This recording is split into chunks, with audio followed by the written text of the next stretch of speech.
Are kids going to class? Are kids having class tonight? Okay, I was just wondering.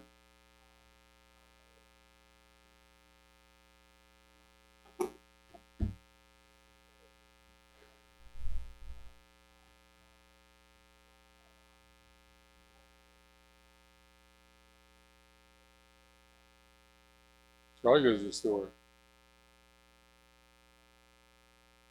He wants one that matches his beard. You got one that's gray?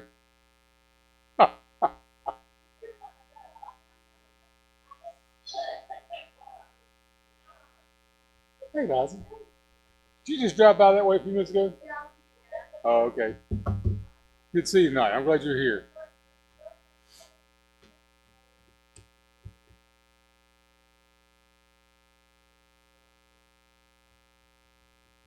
Liza, did you lock her when you come in? Did you lock the door behind you when you came in? Okay, good. Charlie did. Oh, he's outside? Oh, okay, Charlie can lock him out. All right, let's sing. Grab Songbooks, turn to page 29.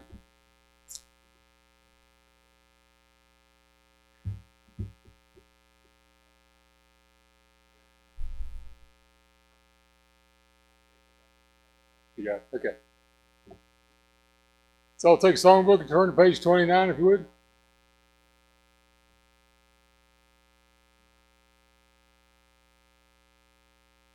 Ready? You got it? Here we go. What page? Page 29, your Songbooks. Here we go. Come we that love the Lord, and let our joys be known.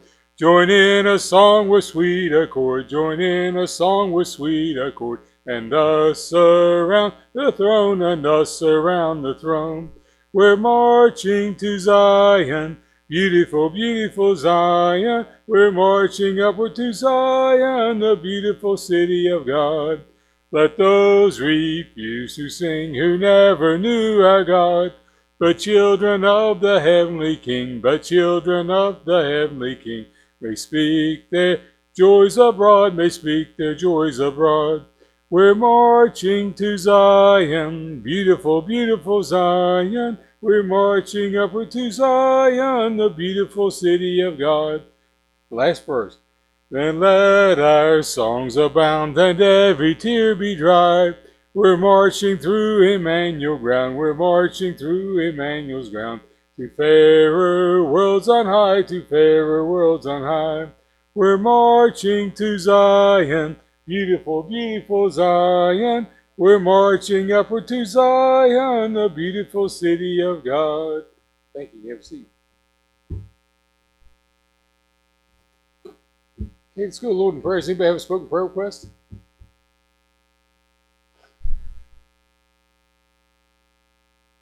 We got a couple requests this week via text and emails is people that we have met in the past that have coronavirus, and pray for those people that are others that are on the front line and serving at the hospitals, and pray for those.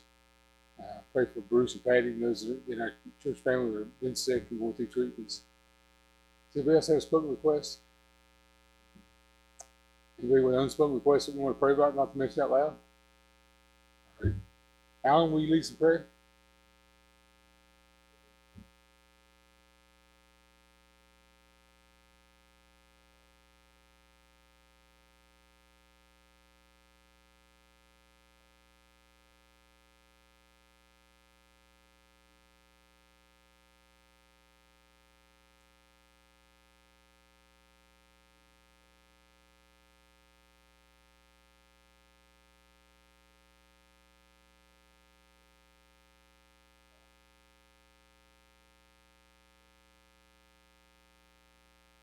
Amen. All right. Anybody got a testimony, praise report, something you want to tell everybody about? This guy's been good to you this week. Has God been good to anybody this week? He's good to me. All right. Anybody else has he's been good to you? What? We're still here, right? Right. Uh,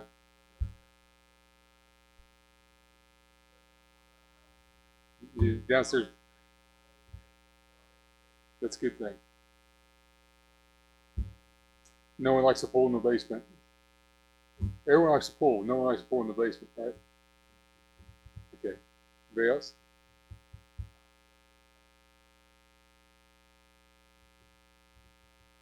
Yeah. Yes, we have. It's good. Very good. Anybody else? Sure.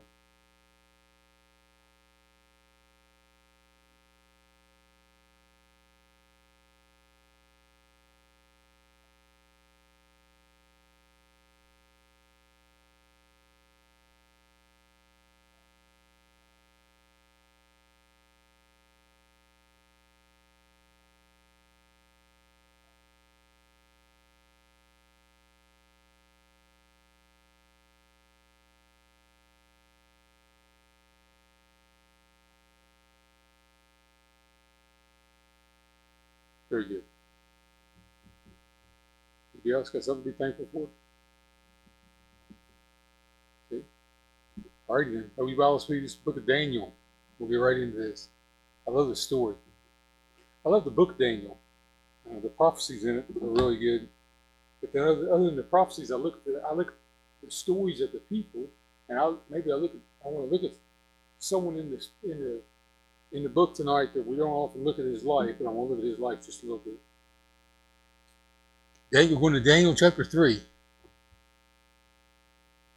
This is the story of Shadrach, Meshach, and what was the other guy's name? Abednego. That's right. Shadrach, Meshach, and Abednego. And we're going to get to these guys in just a minute. There's a lot to this story. I remember one of the youth conferences, probably 10 or 15 years ago. I can't remember how long back it was. But every preacher at the youth conference, and there was probably 12 messages preached in the 3 days' time. But every preacher preached from the book of Daniel, and almost every message came from the first like 3 or 4 chapters in Daniel, which is those messages come back to me often when I'm studying this. Okay, but I'm not preaching somebody else's message tonight. I'm preaching something else that I love. I found out about this and I love this. Okay, Daniel chapter 3. You got it. We're going to start reading verse 1. Nebuchadnezzar was the king, made an image of gold whose height was 60 cubits, and the breadth thereof 6 cubits, and set up in the plain of Dura in the province of Babylon.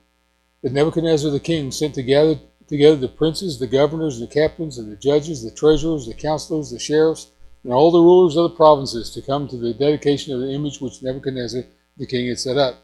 Then the princes, the governors, the captains, the judges, the treasurers, the counselors, the sheriffs, and all the rulers of the provinces were gathered together unto the dedication of the image that Nebuchadnezzar the king had set up. And they stood before the image that Nebuchadnezzar had set up. And then a herald cried aloud, "To you is commanded, O people, nations, and languages, that at what time ye hear the sound of the cornet, flute, harp, sackbut, psaltery, dulcimer, and all kinds of music, ye fall down and worship the golden image that Nebuchadnezzar the king has set up.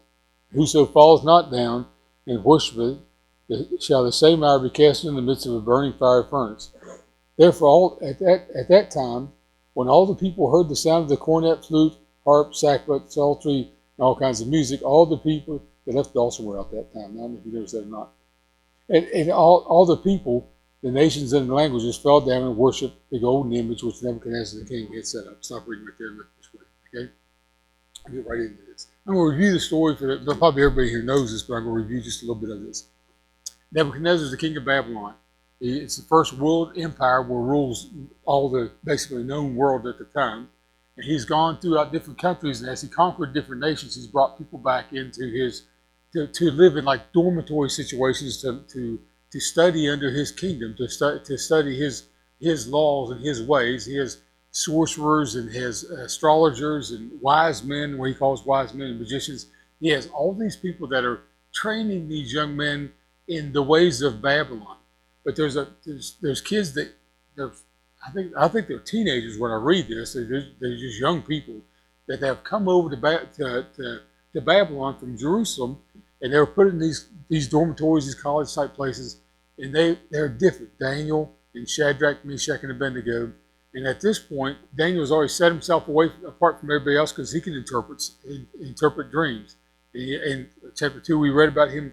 The king had a dream. He wanted someone to tell him the dream and then tell him the interpretation of the dream. And Daniel was the only one who could do it. and Daniel gave all the glory to God. If you look up at chapter 2, just a couple verses before chapter 2, at the end of chapter 2, the king answered unto Daniel. When Daniel could tell him his dream that he had that night before, and tell him the interpretation of the dream, nobody else in the world could do it. And the king answered unto Daniel and said, of a truth it is that your God is a God of gods and a Lord of kings, and a revealer of secrets, seeing thou couldst reveal this thing. Stop reading right there. So there's something about Daniel that has stood out to Nebuchadnezzar, and the fact that Daniel serves a God that is different than every other God. Okay? But Nebuchadnezzar is still king. He's still just a vain man who is the most powerful man in the world at this time.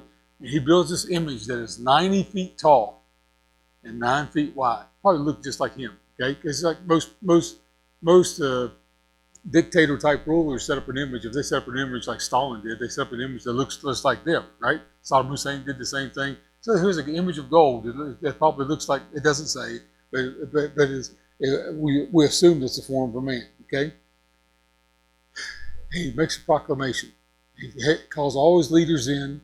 He said, we're going to play music, and when you hear the music, you're supposed to bow down. Yeah, the herald yells out to everybody, when you hear the music, you bow down. Okay. So everybody, they play the music, and everybody, I don't know if there's hundreds of people there or thousands of people there, and when they hear the music sound, everybody bows down and worships this image of gold that is 90 feet tall, except for 3 guys that were standing over here by themselves. And they didn't bow. Shadrach, Meshach, and Abednego. They couldn't. They were told not to by God. Thou shalt not make unto thee any graven image. Thou shalt have no other gods before me. They understood God's law. They could not bow to the image that Nebuchadnezzar had made. Now, a lot of people, I'm sure that there was other Jewish kids that came over when they came over, and they were bowing. I mean, here's these 3 young men just standing here. The kids can't bow. We whistle along with the music, but we're not going to bow to the image that you want us to bow down and worship. And all their friends, everybody else around them, all the rest of their college is bowing down. So I had a conversation today with somebody. Now, I didn't go there to witness to anybody, but I stopped in the business, and they talked about their child going to college, and they talked about the fact that everything changed when their child went to college, because the college teaching is that there is no moral values, no boundaries of right and wrong, and it has affected their child drastically, the young person that is still in school. Okay. So everybody else bowed down and worshiped. Here's a question: why not? Would you bow? Cindy, if you don't have an image of gold, would you bow down to it? And everyone is supposed to do it. If all your friends bowed down, would you bow down? Just to bow down to it. Okay? Then we see people bow down and kiss the dust. Do all kinds of stuff. Anybody else? Jared, would you bow? Charlie? Michelle? I'd like to think I wouldn't too. But what if you're the only one standing? Okay? Now, in this story, there's 3 men standing, and they stand together. You never read about one without the other, and that's a different message. We'll get to that after a while. Okay, maybe next week, a couple weeks from now, we'll get to that Shadrach, Meshach, and Abednego. When you read about one, you read about all 3, which to me is one of the greatest truths in Scripture, that most often every Christian has somebody that will stand with them their entire life. Not everybody does, but almost everybody does. Okay, why not bow? It's a man-made image. Probably looks pretty good. Everyone else is doing it. Okay? If everybody else is doing it, isn't it right? Wouldn't it make it right? Jared, wouldn't it make it right if everyone else is doing the same thing?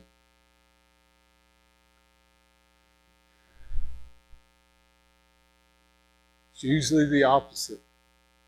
That if everybody's facing this direction, we're going the other way. I can't remember who told us this story, but they used to be downtown. This is in Chicago. They'd be downtown, and they would point up like this and look at something. They'd have a couple guys, and they'd point up and look like that, and then they'd kind of walk away while everyone else was looking, just to make them look. I think it was Dr. Cowling told us that story, that he would, him and his friends would do that, and everyone else would go, what are they looking at? What are they looking at? Just because everyone else is doing it, then they can walk back and just laugh because other people are up there looking for something. Okay. brought us away to lead us to destruction. But if everyone else is doing it, okay, what if it's a person that's in power and authority that's telling you to do something? Aren't we supposed to obey those that, Cindy, aren't we supposed to obey those that are over us? Right?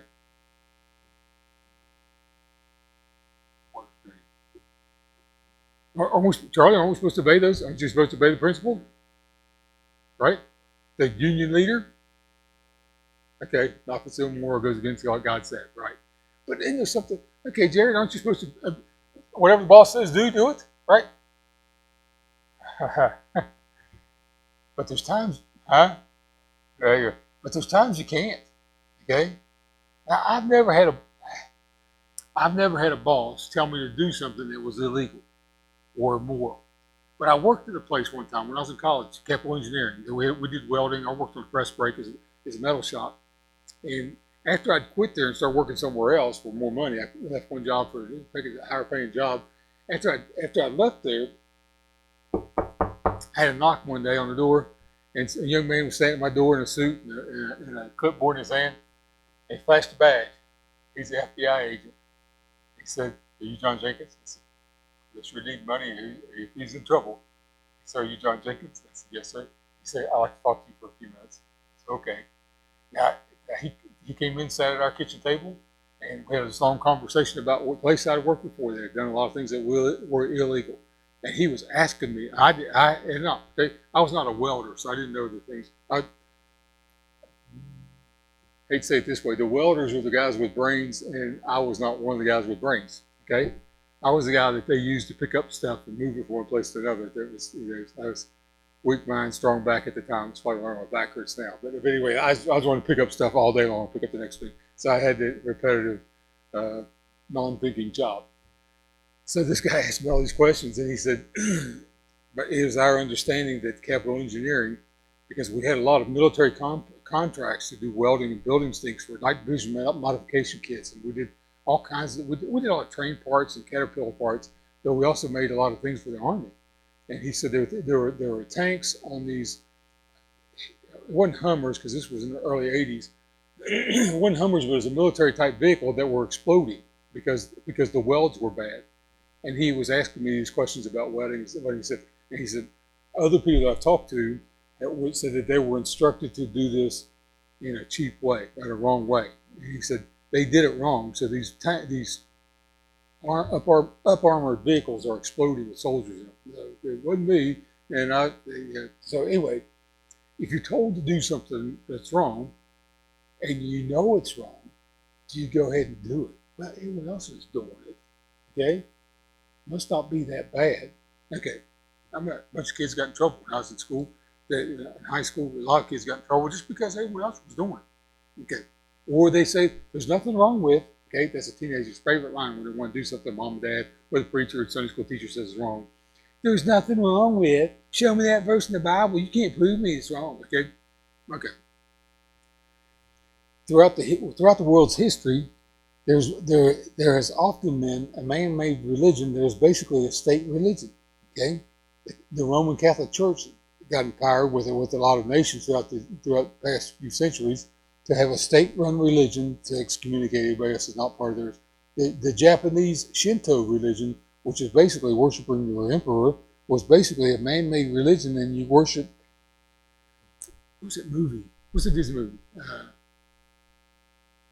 Mulan, ever seen Mulan? Right? Ever seen the movie? Right? Do you like the movie? I don't do that tongue thing. Okay, I like the movie, right?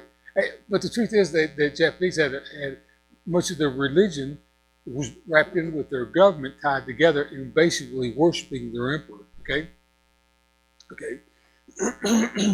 In the future, the beast in Revelation is basically going to be running the government and the church at the same time. Not our church; we won't be here. The Soviet, what's the word they use for it? The veneration of Lenin is basically people worshiping Lenin in the same way that Nebuchadnezzar was saying, bow to this image. Okay, now, who did not bow? Cindy, who didn't bow? We said the three men's names. What did I say their names?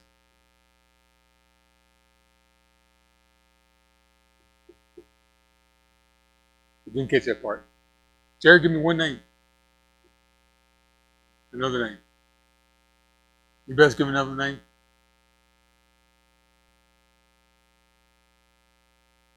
Meshach.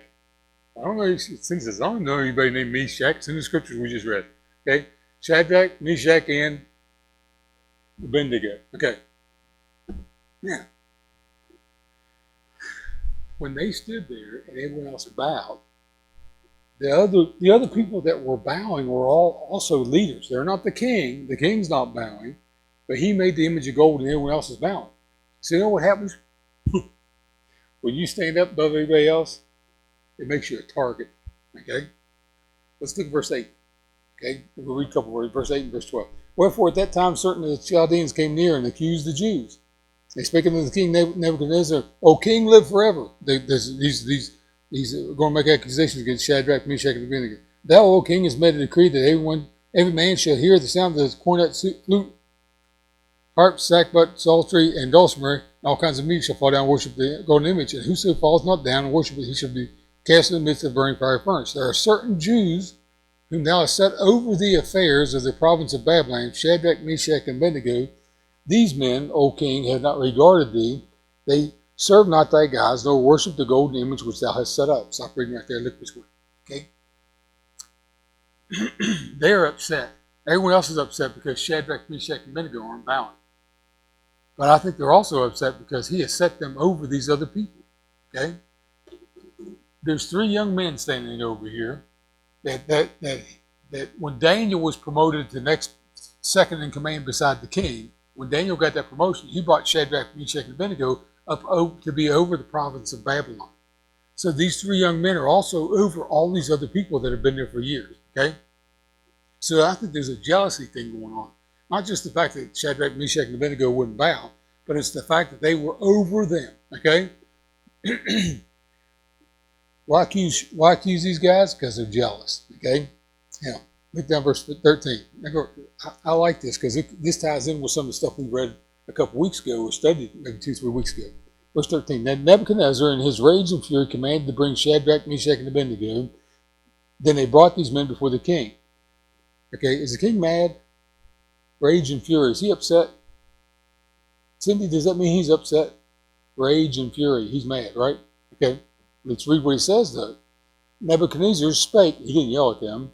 He spake and said to them, is it true? He's questioning just to make sure. It means I think he's a good guy. Okay?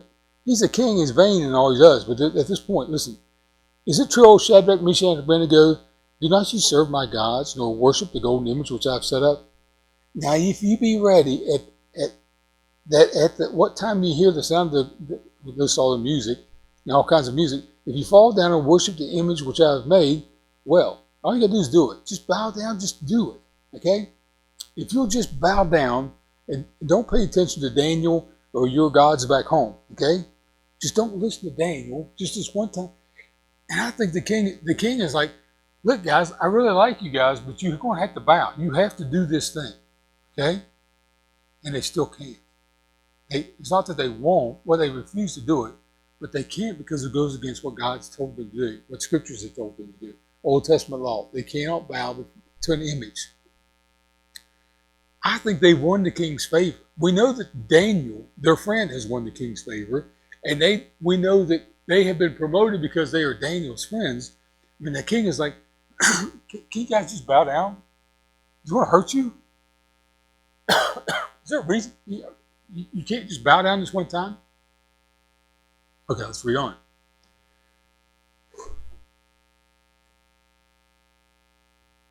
I'll read verse 15 again. Now, if you be ready at what time you hear the sound of the cornet, flute, harp, sackbut, psaltery, and dulcimer, and all kinds of music, you shall fall down and worship the image that I have made well. But if you worship not, you shall be cast in the same iron to the midst of the burning fiery furnace. And who is that God that shall deliver you out of my hands? Because they know that he knows they're not going to bow because God's told them not to do it. In their law, they can't do this, what he's asking them to do. And he said, how is that God going to deliver you when I throw you into a fire? Can he deliver you? How many think he can deliver them? Anybody? Think God can deliver them from the fire if he throws them in the fire? Those of us who know the story. Okay? Who is that God that shall deliver you out of my hands? Shadrach, Meshach, and Abednego. I love the response. Answered, said to the king, O Nebuchadnezzar, we are not careful to answer thee in this matter. We're not going to hesitate at all. If it be so, our God whom we serve is able to deliver us from the burning fiery furnace, and he will deliver us out of thine hand, O king. But if not, be it known unto thee, O king, we will not serve thy gods, nor worship the golden image which thou hast set up. You know what? It could be. I think here's why the king likes him. I think the king likes these guys because that's why he gave him a second chance. Is it true that you didn't bow? I didn't see you not bowing when everyone else bowed. I didn't see it. So someone told me this. But they said, we're not careful to answer thee. He said, our God is able to deliver us. He is able to deliver us because he said so. But if he chooses not to, but if not, if we go cast into the fire, if we die, it's kind of like Esther said, if I perish, I perish. It's kind of the same kind of thing. If I die at this moment, that's fine. If I'm going to die, I'm going to die. Okay? But we cannot bow. We cannot. He said, we will not serve thy gods that worship the golden image which thou hast set up. We can't do it. Okay?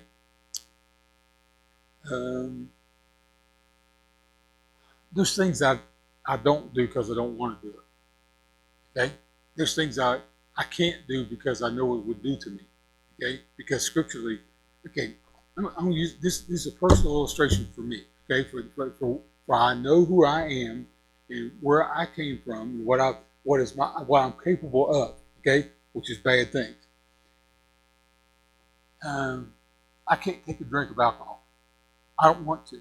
Now, I've had fruit that after I had it, I thought that was fermented. It went bad. Okay?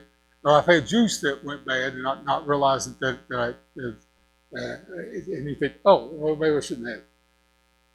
I can't do it because I know the effects that it would have on me or on my life, and I don't want to go that route.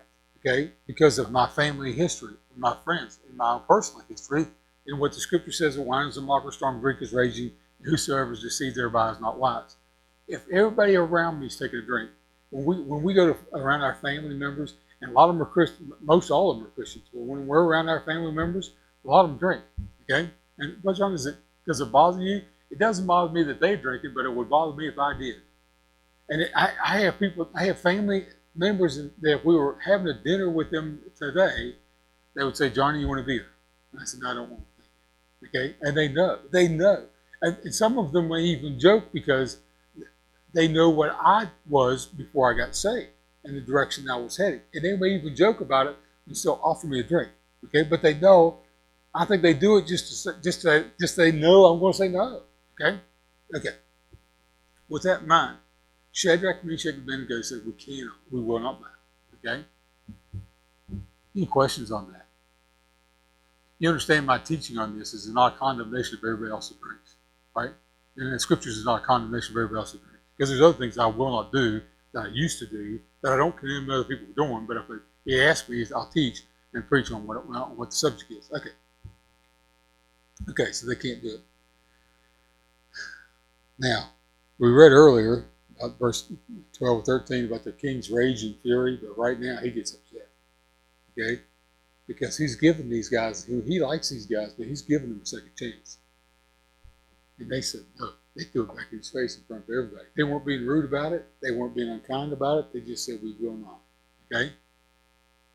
He likes them because they're this way. But at this point, because they've done this in front of everybody else, he can't accept what they've just done. Okay? Verse 19, then was Nebuchadnezzar full of fury, and the form of his visage was changed against Shadrach, Meshach, and Abednego. That means he liked them earlier when he gave them a second chance. Right now, he doesn't care who they are. You don't get another chance after this. This is going to burn. Therefore he spake and commanded that they should heat the furnace 7 times more than it was wont to be heated. And he commanded the most mighty men that were in his army to bind Shadrach, Meshach, and Abednego and cast them into the burning fiery furnace. These men were bound. Go ahead and read this out because you must know the story. Then these men were bound in their coats and their hosen and their hats and their other garments and were cast in the midst of the burning fiery furnace. And therefore, because the king's commandment was urgent and the furnace was exceedingly hot, the flame of the fire slew those men that took up Shadrach, Meshach, and Abednego. And these 3 men, Shadrach, Meshach, and Abednego, fell down bound in the midst of the burning fiery furnace. Then, okay, because the story doesn't end there, then Nebuchadnezzar the king was astonished and rose up in haste and spake and said to his counselors, Did not we cast 3 men down in the midst of the fire? And they answered and said unto the king, True, O king. And he answered and said, Lo, I see 4 men loose and walk in the midst of the fire, and they had no hurt. And the form of the fourth is like the Son of God. Who's told him about the Son of God? Who's told the king about the Son of God? Who even told the king that God had a son? How would he know who it is? How would he know it's Jesus in the fire with him? Okay, Jesus as soon as Shadrach, Meshach, and Abednego, the guys that the strongest men around threw them into the fire, and the fire was so hot it killed the men that were throwing them in the fire. And they fell in, but they got their coats on, and they're bound up with ropes or whatever. They got hats on, and the king looks through the window or whatever it is, and he sees 4 guys walking around in the fire. And the only thing that's happened to Shadrach, Meshach, and Abednego is the cords that were on their hands or feet are burned off. And when he commands them to come out later on, they're fine. They don't smell bad. They don't smell like smoke. They're not hair. Their head's not singed. They're not. I mean, they just walking out. Who's next? That's all right. How can you be light about that? Because it seems to me in my lifetime and throughout history that people that stand up for God doing the right thing, everyone else gets upset about it. Almost every time someone gets upset. When you stand up to do right, there's always going to be somebody that gets upset with you. There's always going to say, in the kids that, okay, in the 27 years that we've been here, the kids that have taken a stand for a right, the teenagers, use the teenagers for an illustration, the children or the teenagers that take a stand for a right, doing the right thing, usually have other kids that hate them for doing it. Okay? Despise them. Just want to be around them because they're doing the right thing. But the kids that do that stand up for right, always end up blessed, unbelievably. Always. Okay? Personal illustrations, I can name the kids that stood. Okay? I can name the ones that from our first generation here on, but for the ones who came back to do right. I can tell you that the kids that when all the other kids were going the wrong direction, one of them came back. Okay, and throughout through the 20-year, 25-year history of their life, or just on a single incident where all the kids are going the wrong way, and one of them comes back and says, "Brother John, we went the wrong way." Okay, or we got sidetracked, or we did something we shouldn't have done. There's always been one that comes back, and they stand out the rest of their life. They stand up to be different from everybody else the rest of their life. Because and God blesses them in the process of doing this. Okay? Any questions on that? Okay? I can't name the people who probably wouldn't do it. Okay, rage and fury. Why? Because his offer was rejected. But when they come out of the fire, okay, we're almost done. I got a couple lessons. I want to look at a couple things. Most often in this story, besides Shadrach, Meshach, and Abednego, who we've been talking about tonight? Nebuchadnezzar the king. Okay? Because in chapter 2, Daniel tells the king his dream. And the king says, There's no God like your God. There's nobody nobody can do what you do. No one can do. No one has ever spoke like you spoke, and no one will ever do what you do. Okay? Let's see, when Shadrach, Meshach, and Abednego come out of the fire, let's see what Nebuchadnezzar says about this. Verse 28. Then Nebuchadnezzar spake and said, Blessed be the God of Shadrach, Meshach, and Abednego. He doesn't know who God is. He just thinks it's another image of God. But he doesn't. In chapter 2, he says a God. He calls him a God. In chapter 3, he says, Blessed be the God of Shadrach, Meshach, and Abednego, who has sent his angel and delivered his servants that trusted in him, and have changed the king's word and yielded their bodies that they might not serve nor worship not any God except their own. And he says, there's something special about that God that can do anything that our God can't. Okay? He was telling people to bow down and worship a golden statue that he made. He had it made. Okay? He knows it's just gold. He knows if it has eyes it can't see, if it has ears it can't hear, it has a mouth it can't speak. But it's standing there, it's 90 feet tall and 9 feet wide, this huge image, and everyone's bound to it. He said, boy, done a good job. Watch these guys. their God can do something a man as a gold can't do anything. Their God can protect them from a flame, being cast into a fire that's 7 times hotter than it's supposed to be, and kills them and they threw them into the fire. And all it did was burn off their ropes. Okay? That's amazing to me. And it's amazing to Nebuchadnezzar too. And that God's still working on Nebuchadnezzar. Next week or so, we're going to chapter 4 where he loses his marbles and God gives it back to him. But it's a different. He still doesn't believe God is God all the way. Okay? I don't think he's converted yet, but he will be. Okay? He has to see these 3 men's faith is tested. It is real. Because he said, who is that guy that shall deliver you? And after he's saying, man, look at that God. Matter of fact, whenever we go through something and we have to stand up for doing something right, everyone else is going to look at it, eventually going to look at it as a test. Are we doing the right thing? That's our going to serve God faithfully. Okay? Okay. Lesson number 2. Lesson number 1 is God's working on Nebuchadnezzar's heart. And I think he's working on a lot of people's hearts that are around you right now, whether you know it or not, even especially if you go through something and what other lost people or your families, whoever it is, what's your life. Okay? Number 2, the words, but if not, Shadrach, Meshach, and Abednego, when our God is able to deliver us, but if not, it is our faith. Is our faith the same that God writes the story? Okay. If you stand up for right and lose everything you have, God's still God. If Shadrach, Meshach, and Abednego say, but if not, and Nebuchadnezzar throws them in the fire and they get burned up, is God still the same? Right? Is he still the same? I love this. In Hebrews chapter 11, with the great faith chapter, in one verse it talks about those who were spared from the sword and others who were slain by the sword. In Hebrews chapter 11, the great faith chapter talks about all the heroes of the faith in the Old Testament. It talks about the people that were killed, slain by the sword, had the exact same faith as those who were spared. That means, there were Christians in the first century that were thrown into a coliseum and cut open and grain or corn poured down inside of them, and then hogs turned in the coliseum. The hogs would come in and eat the people alive while the fans cheered. Oh, look. Okay. Did those Christians did they not have faith? Did they have the exact same faith that Paul and Silas had when they were in jail at nighttime? They had the prayer meeting and singing God's praise at midnight, right?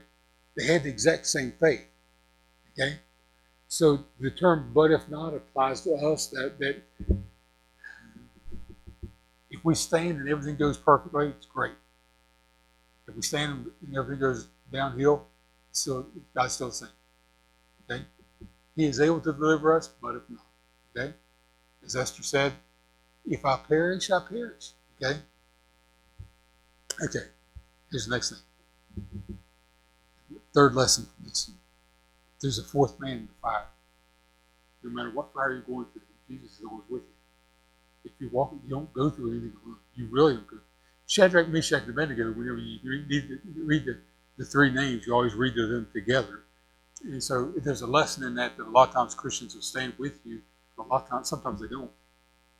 Paul said, Demas has forsaken me. All they of Asia have turned away from me.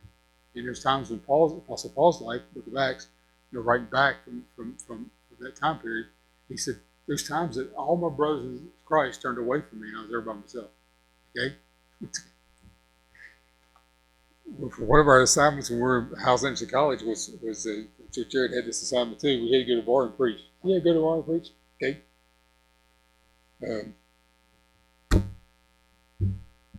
I knew what could happen at the bars in Chicago. Okay, there could be bad situations. I went with Joe Pagan. Joe Pagan, quite as tall as this microphone. Okay, he's half Italian, half Spanish, Mexican maybe. He was vertically challenged. A lot of fun. Great guy. Okay, we're walking into the bar. He's like, "I got your back, Brother John."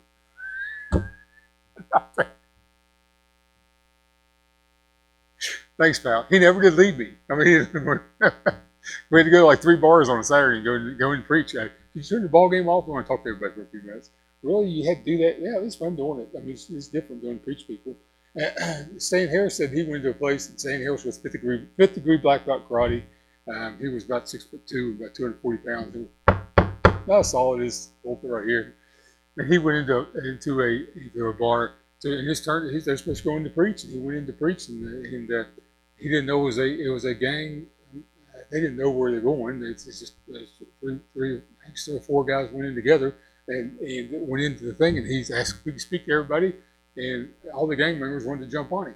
And he looked around, all his preacher boys' brothers was gone. I mean, the door was already, by the time he turned around, the door was already shut when they gone out, and the door, and shut the door. And so he's in there by himself, and all these other guys wanted to beat him up because he had a lot of bun with it. He was a fifth degree black belt karate. Didn't hurt anybody, but he had got everyone's attention for about 10 minutes. He said, anyway, even if everybody else leaves you, you're not alone. You don't go through that fire. Nobody walks through that fire.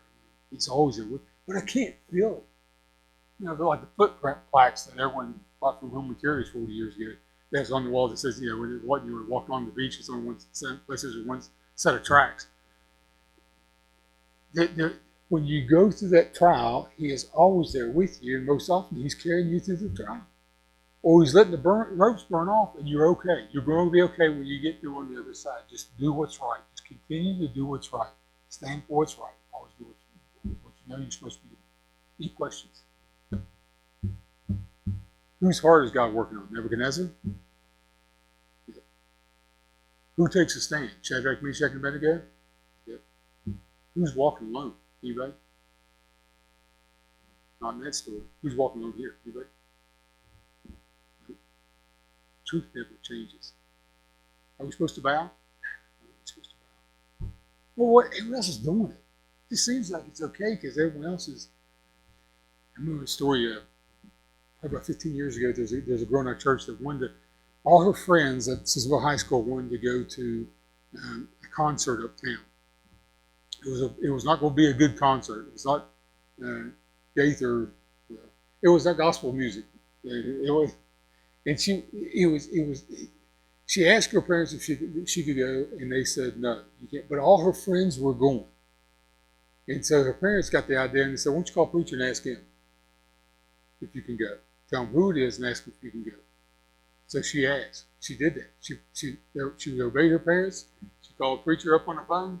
And she said, "Preacher, all my friends are going to this concert. Can I go? Will you give me?" My parents said I could go if you tell me I can. Preacher said, "No." So she stayed home. She was tickled to death that he said no, because in the long run, her friends went and got in trouble. Her friends, not church friends, all her friends from Sissonville High School. All her friends went and got in trouble, and she stayed home with her family and had a good time. But when she found out that her friends got in trouble, she was glad she stayed home. There was a time before I got saved. I played basketball for our church basketball team. We had a basketball game on Saturday morning, and then we went to a friend's house after the ball game. And we'd been there for a while, watching basketball on TV and eating pizza or whatever. And some guys came to the house. And I tell you the guy's name, whose house I was at. It was on my basketball team in high school. And we were at his house, and all these other guys showed up. About 4 guys walked in, and they were there for about 5 minutes. And they said, "Hey, let's go to," and they named some place downtown. Okay, and one of the guys that came in, I thought, I don't trust that guy. Now I wasn't even saved yet. I was probably a senior in high school. I'm sure I was a senior because I was driving at the time. But I looked at that guy and I said, I didn't say this out loud, but something inside of me, in my heart of hearts, I couldn't trust that guy. Never did like him. There's something about him that he's always wanting to get in trouble. Always wanting to start fights or whatever. I said, I'm heading. I'm going home. So I got in my car to go home. They went to some place downtown, and the people saw them coming along the side of the building to go in. And as they opened the door to go in, one of my friends had been playing basketball with me that morning, and we'd watched the basketball on TV that afternoon. As he was the first one to walk, had not been with the other guys when they showed up. He was the first one to walk through the door, and as he walked through the door, someone hit him in the head with a ball bat. Okay, because the 4 guys that showed up at the place where we were watching watching ball games. They'd been down there and got in trouble, and they were going to get backup, but they didn't tell anyone that when they walked in they were coming to get backup. Okay, I was tickled that when I found out about that. Of course, the next day I went over to the hospital. It was 4 West. Charleston General at the time was the mental ward because the boy got hit in the head with the hospital. The ball bat was in the mental wing at the hospital for a couple of days. I think just because of concussion and not knowing his name for a couple of days, whatever. But I thought, I'm so glad I didn't go with him. I'm glad I wasn't the first one through the door. I didn't go where everyone else wanted to go. And even while I wasn't saved at the time, I stepped back and said, man, if I'm not supposed to go, I better not go. If I'm not supposed to do something, I wasn't even saved. Didn't know the principles of scriptures. I knew the Bible stories, but I didn't know Christ personally as my Savior. That if I know something is wrong, or something, a little intent inside of me says, don't go, don't go. If something inside of me says, don't say that, don't go there, don't go with that person, then there's from that day to this, 40 years later, I'm still saying, I shouldn't do that. There's times I shouldn't go. Okay? You get that antenna. You're not alone. You go through the fire. Because sometimes you go through the fire.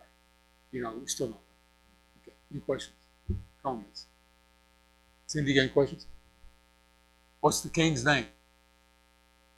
Very good. And the 3 Hebrew boys, what's their names? Abednego. Yep. Okay, Shadrach, Meshach, and Abednego. Very good. All right, let's dismiss. Gary, you dismiss.